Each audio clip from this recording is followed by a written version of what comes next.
रक्षितृभ्यो नम इषुभ्यो नम एभ्यो अस्तु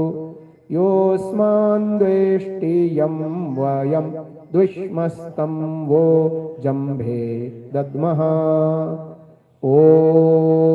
उद्वयं तमसस्परिस्वः पश्यन्त उत्तरम् देवं देवत्रा सूर्यम् अगन्मज्योतिरुत्तमम् उदुत्यं जातवेदसं देवं वहन्ति केतवः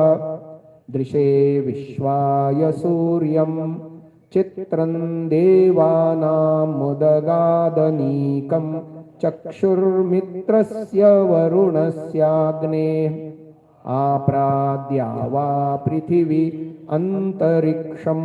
सूर्य आत्मा जगतस्तस्थुषश्च स्वाहा तच्चक्षुर्देवहि